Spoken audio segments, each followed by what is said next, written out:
Yes, thank you so much, Natalie. So I thought I'll talk about my work around climate change adaptation because that's one of the key area Project 90 works on. So I'll be talking about climate change adaptation in low-income urban settlements around cities in Global South. So my work predominantly focus on, as I said, developing world, Global South. Why so? Because I think, you know, like the major contribution towards greenhouse gas emission that comes largely from the developed world, which is one of the main reason behind climate change, global warming. But the developing world, who has the least capacity to protect the country, are facing the most challenges from the impacts of climate change. So, talking about climate change, I think, you know, like a focus on developing world when we talk about climate change adaptation is very much needed. When we talk about mitigation, then, you know, like the developed world comes in. So yes, so my work focuses on developing world and then urban areas. And then again, why so? Why I focus on urban areas? If we go back to 1970s, Lipton's urban bias thesis, which actually influenced all the development agencies to frame their work towards rural areas when talking about poverty and issues around that, because there was this assumption that the resources that is needed to reduce poverty in rural areas are being consumed by urban areas. So this urban bias thesis by Lipton has been influencing all the development agendas up until 2000. And this rural bias in terms of, you know, like consideration of poverty reduction strategies is still very much dominating, I would say so, because if we look at, you know, like for example, climate change, IPCC reports, the third, fourth reports was, you know, like had urban areas only in one subsection under one chapter. It's only like from fifth assessment report, they have really kind of like taken it into consideration of the importance of understanding the vulnerability in urban areas. So from fifth assessment report, we are having a whole new chapter on urban areas. And then in the sixth assessment report, which is coming out next year, they actually have focused sections on household and community adaptation. So that's a really good thing. So yes, so my work focuses on urban areas in the developing world. So talking about the difference between developing world and developed world in terms of climatic risks, it has been identified that, you know, like in the developing world, the impacts of climatic events are negative impacts of climatic events are 20 to 30 times higher than in the developed world. And there are multiple reasons behind it, as we all know, apart from like the lower resources, lack of capacity to protect, to shield the cities in this side of the world. There is rapid unplanned urbanization, rapid increase in the population, like population growth. These are kind of like further contributing to the overall vulnerability of this region. I predominantly focus on low-income urban settlements. So all my work around gender vulnerability, climate change adaptation, urban infrastructure, everything is focused on low-income urban settlements. Why so? I believe these are the areas where the catastrophic hazards and chronic hazards overlap. What do I mean by catastrophic hazards? So catastrophic hazards are the natural hazards, like, for example, flood, drought. So the climatic risk. And the chronic hazards derives from the multiple deficiencies that is existing in these settlements. For example, lack of basic services, sanitation, water, drainage. So when these two types of hazards overlap, the situation becomes even more worse. So I always give this example of this cartoon where this man is waiting for his bucket to get filled with water. Then it starts raining, there is no drainage.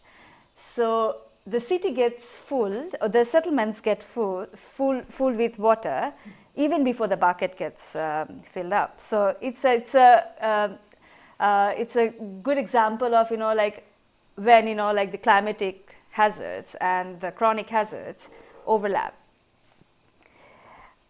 So talking about vulnerability in such settlements, low-income urban settlements, I have identified there are actually, so predominantly there are two types of vulnerability, physical and social vulnerability. So physical vulnerability is predominantly derived from the physical exposure to certain climatic risk. For example, if you're located in an area which is highly prone to flood, so you are exposed and more sensitive towards physically sensitive or physically vulnerable towards flooding. Social vulnerability or socioeconomic vulnerability actually is an inherent system which is existent within the population. In we are investigating population, whatever we are talking about is inherent within the system even before they are exposed to any kind of climatic hazard. So for example, we are talking about low income populations, so they have low income, so that's kind of like one of the factors which contributes towards their social vulnerability. And then lack of education, lack of awareness, these are all kind of like inherent within the social system, so this contributes to social vulnerability.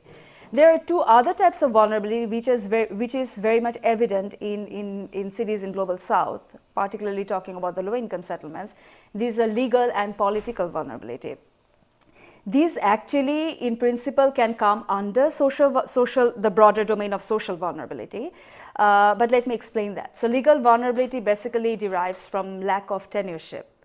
Lack of legal tenureship. So most of these settlements, most of the houses, they don't have any legal tenureship status for the houses. So since they don't have any legal tenure, they are not willing to invest to make their house more resilient because they can be evicted anytime they don't hold the legal tenureship.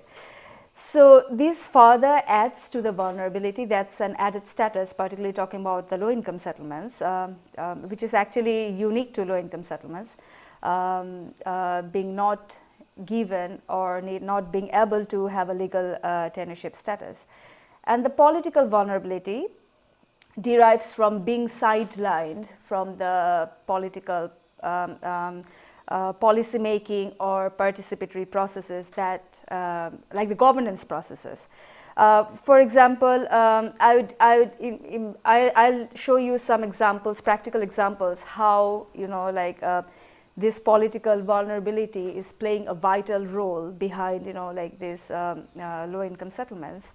For example, if certain areas are outside the municipal area, the local government is in many cases are not liable to give services to those areas, and in many cases across the world it has been seen that government is not willing to acknowledge these settlements, because when you acknowledge these settlements you are liable to give services.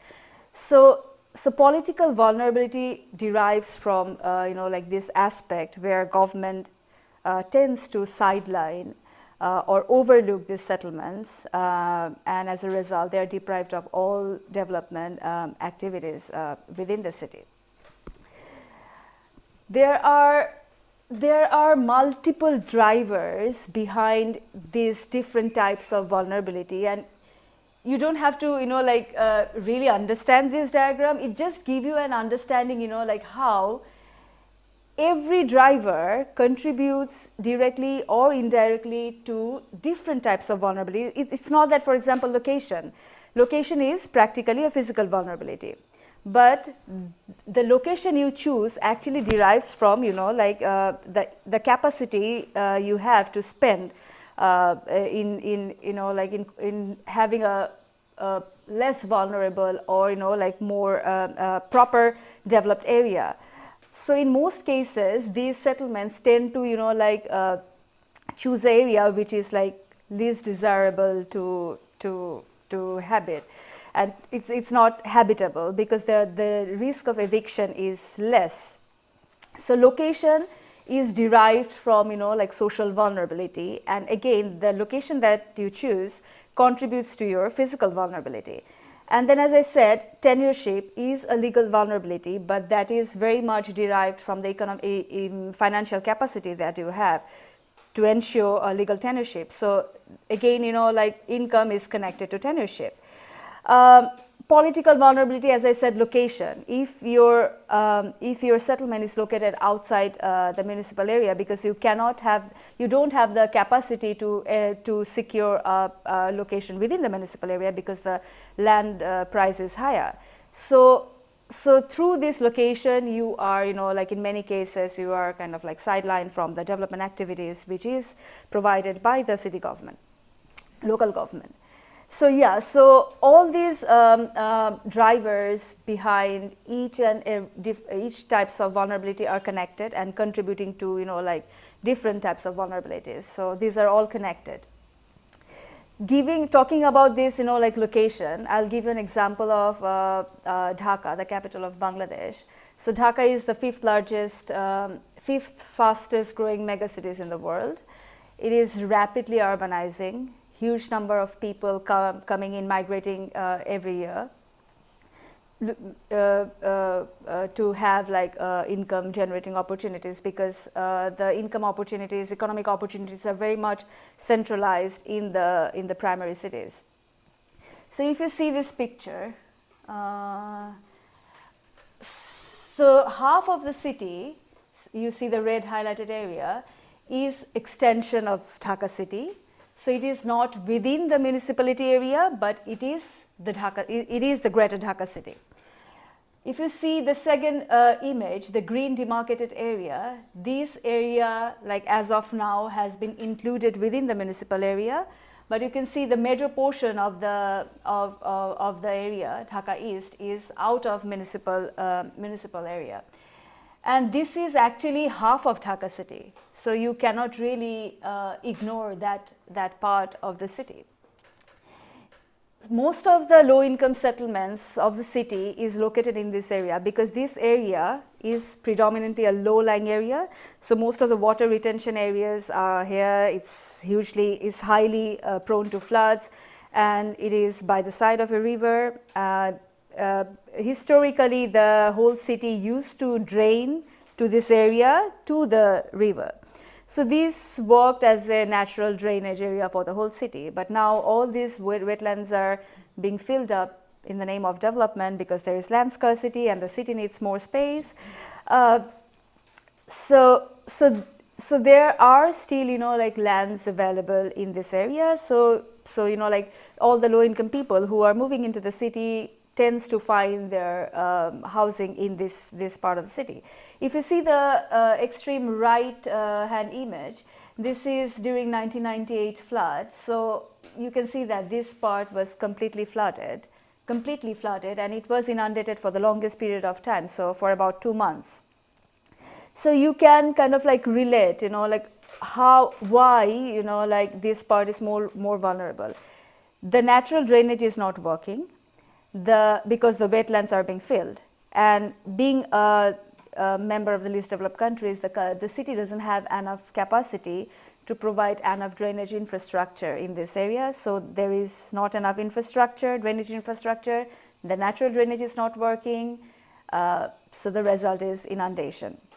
Now coming to the and also government, since it's out of municipal area, government tends to kind of overlook this area, and this area, the local authority in this area are unions, which are kind of if you try to see the hierarchy, so municipal is in the higher level, like city here in Cape Town, and unions doesn't hold enough resources to serve the development activities, just like words here, but they kind of they are supposed to kind of understand the development needs, and they'll pose this, they'll inform the central government, these are our needs, and then the central governments will release funds to provide development activities in this part of area. So the governance structure in those areas, outside municipal areas, are really kind of like, they are handicapped, I would say. They don't have enough resources at their disposal. And again, there is whole lot other issues about political will of the, like the ruling party to serve, these areas. So as I said, these areas have, like if you see this, the central business district is very near to this area. So the low-income people who are kind of like settling in this area feels that this is a worthwhile trade-off of occupying an urban area which is very near to the central business district. And they don't give enough, importance to the climatic risks, because they feel that, they have to survive first, and the vulnerability to climatic risk comes secondary to them. Coming to the NGO intervention in this area. So what happens, NGOs are mostly in that part of the world, they're mostly dependent on, like international funds donated by international donors. So international donors have this kind of like definition of urban areas, which is fixed, which is urban area refers to municipal area. So all the areas that is outside municipal area is considered to be rural. There is nothing like semi-urban. Now, because all the NGOs knows, they have like field experience, they knows where the vulnerable group of people living. They knows that this area needs to be served, but they have to rely on funds to serve this area, and most of the funds that is designated for rural areas will be given to, like other rural parts of the country, which is even more, like vulnerable to climatic risk. For example, coastal areas, areas with agricultural lands and issues and stuff around that. So, like this part of the city, which is actually within urban area, which is like, designated as Greater Dhaka city, but is deprived from NGO services because the funds the NGOs gave, they cannot use that funds to serve that area. So that was again, like a critical issue that we identified in that part of the city, that they are deprived from NGO services, they are deprived from government services. Then who will serve them? So this is a quick, give you a quick understanding of the low-income settlements in Dhaka. So you can see that, like there are settlements on the water body because there is no land. So they are kind of like making settlements on stilts and living there. Now, trying to understand, the adaptation process of low-income urban households. First, we need to understand their risk perception. I believe that's the most important thing. For example, so they most likely do not respond to the physical risk, for example, flooding, but identity risk. What do I mean by identity risk? Identity risk is how you perceive the risk for that particular event on your household or on the individual. So this identity risk varies per every household, it varies per every community. So yeah, so vulnerability and adaptation must be viewed in terms of the risk perception. So you need to understand the risk perception of each community, and it will vary community to community, household to household. There is no one shirt fits all solutions. So we need to understand the factors that contributes behind this risk perception, which actually generate the responses towards certain climatic risk. We try to understand this so from a whole system point of view. The conventional practice to understand adaptation process is like, for example, one or two impact. For example, we take health, we take education, and we try to understand how health impacts adaptation or how health impacts the vulnerability process in low-income urban settlements. But we need to have a whole system view. For example, health might be contributing directly to adaptation process, or for example lack of education might be directly contributing to the adaptation process, but that factor might be contributing directly or indirectly to other factors which are again influencing the adaptation process. So like if you try to understand that the influence of one factor or one aspect or one driver or one variable to adaptation process, it will not help. We need to understand from a whole systems point of view. So this is briefly to show you, like how complex a system can be. This is only showing the primary influencing factors from one case study. There can be it can be really complicated if you consider the primary to and secondary and tertiary influencing factors. So it can be really complicated. So we identified that, like in low-income urban settlements, these people are really getting trapped into a poverty trap. So a reinforcing cycle has been developed within the system, where before recovering from one disaster, another disaster hits. So that makes them even vulnerable to next disaster. So a kind of trap is produced within the system. Just to quickly tell you about tenure security, for example, I'm just picking a random example. So how, lack of tenure again producing a reinforcing circle, and which is further exacerbating the vulnerability and highly hampering the adaptation process. We could understand this if we have a whole system view again. So this is a really useful, way of understanding adaptation and vulnerability process. And this is, you can, apply this to anywhere in the world, just kind of adding or deducting the factors and changing the relationships. So it's applicable, in any field, trying to understand, vulnerability and adaptation process. So what we understood that, adaptation needs to be context specific. Even within the city, every area might have different needs. It's not only about the physical exposure of certain area, but also, as I said, understanding the needs, community needs, household needs of those areas. So there is no one shirt fits all. And scaling up local strategies is particularly helpful for countries, least developed countries. For example, they don't have the financial capacity to protect its whole population and protect the whole area. So we have to accept the truth. Now, if we kind of assess the local strategies that people are adopting in these areas, using locally available material, using their local knowledge, assessing those and identifying whether that can be scalable, then providing them with the capacity to scale those up is a very good initiative, because some of the and there, as I said, there is no one shot fits all, because one adaptation strategies which is applicable for one area can be maladaptation for other areas. So you cannot just replicate without understanding the context everywhere.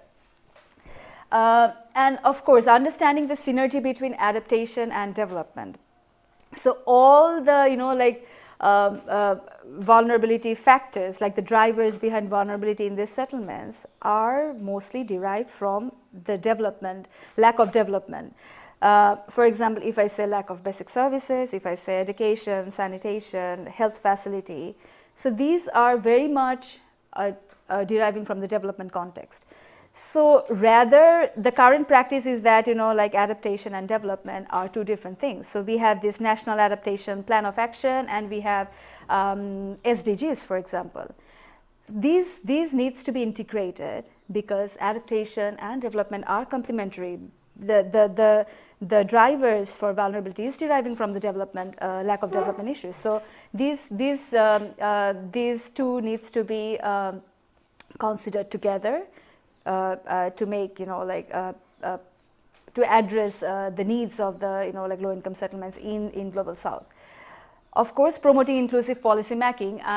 I'll talk about this in the next segment, because it is all about how the participatory process works actually in practice, and how is it different from what is there in paper and in practice. So this is something needs to be enforced. As I said, when we were doing fieldwork here in Cape Town, we realized that, you have all the good policies in paper, but it doesn't make any difference if you don't practice it.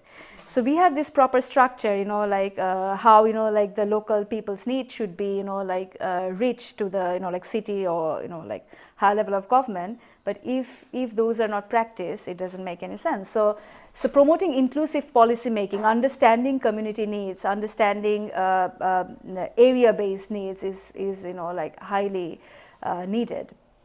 Ensuring tenure security for the urban poor, it can be done in many ways. We understand that it cannot be given, like overnight. So there can be like various ways to address this, upgrading tenure status stages by stages. So there are a lot of literatures, like suggesting, like how you can, like address this tenure insecurity issue.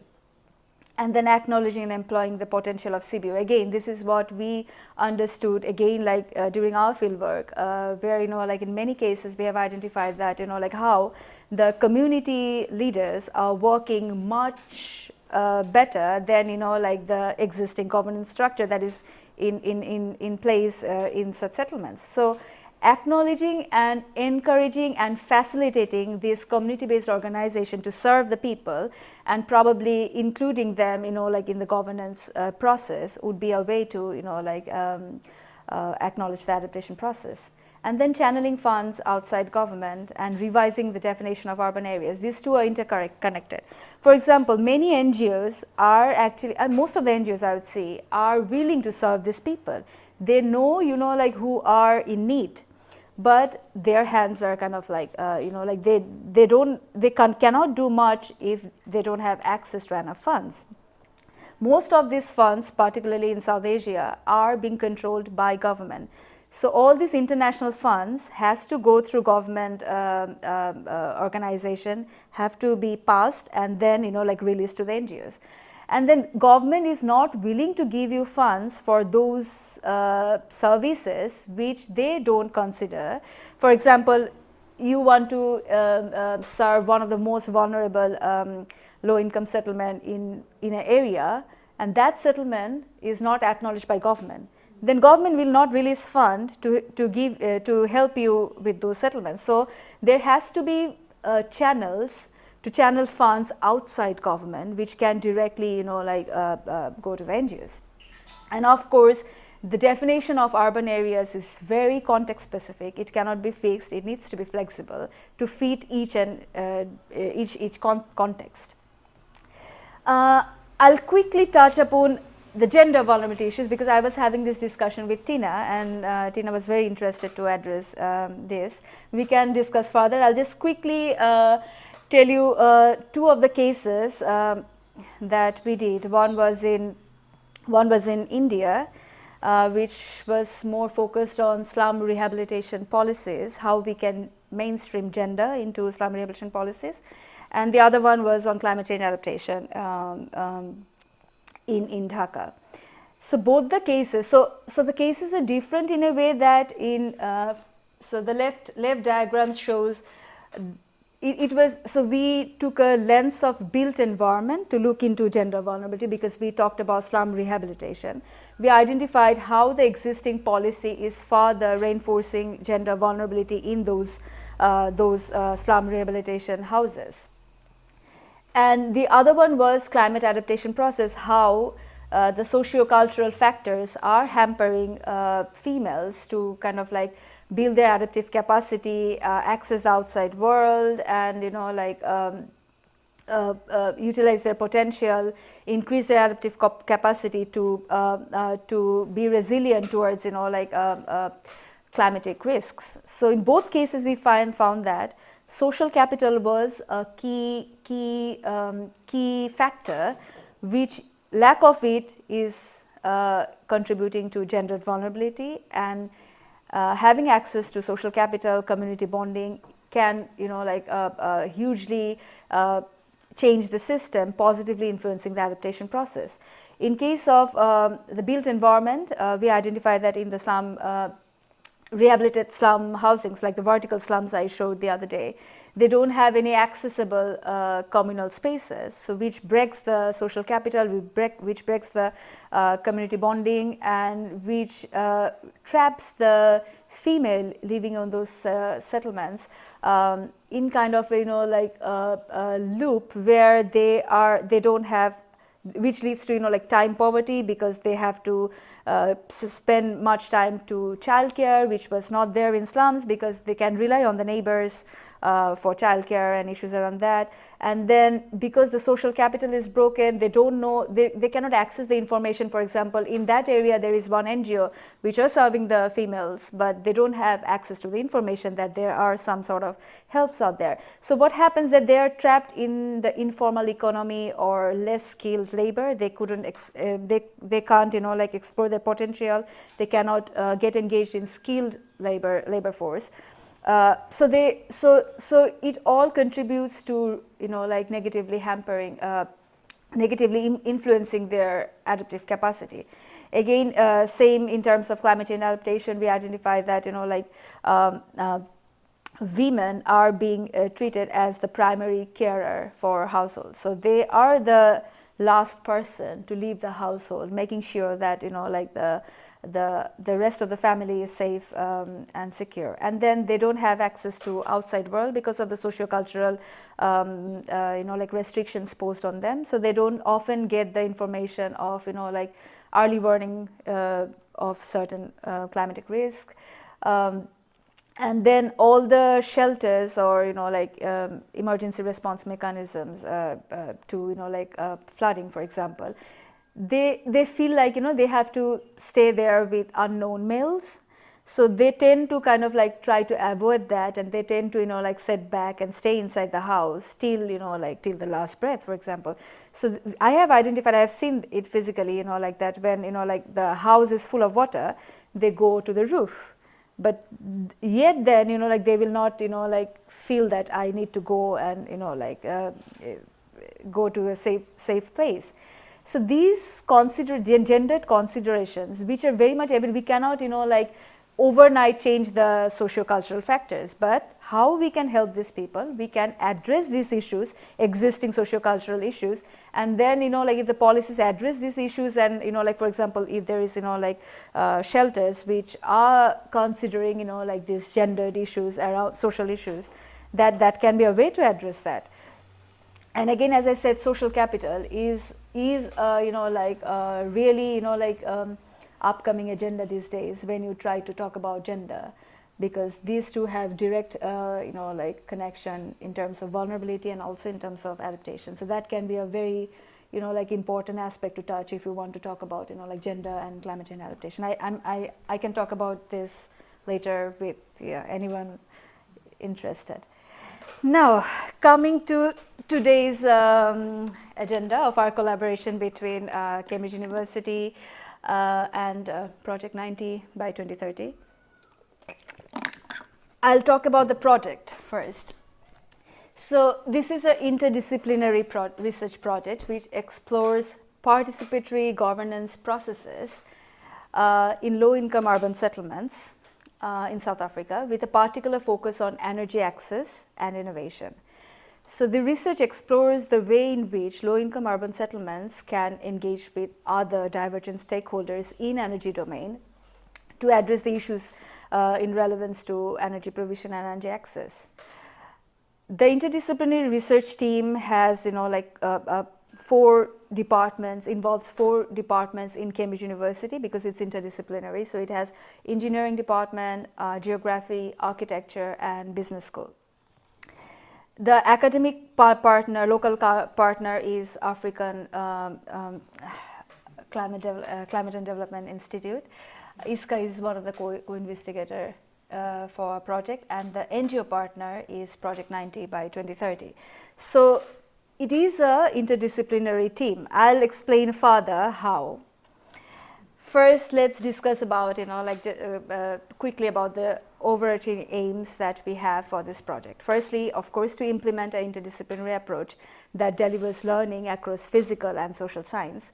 Secondly, to propose strategies to enable communities to efficiently engage with divergent stakeholders in energy domain in order to work collaboratively to address their needs, to implement energy solutions that are culturally, technically, and financially applicable for these settlements.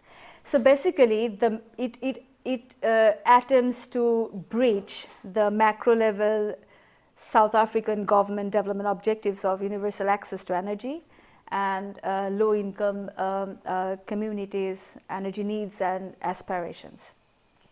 To do this, there are like several steps we are planning to address. First, which we did during this fieldwork, understanding the community needs around energy access in different types of settlements. So we have been to informal settlements, shacks, to social housing provided by the government, and try to understand if the energy needs and demands varies across these settlements. Then how citizenship is practiced around energy governance in such settlements.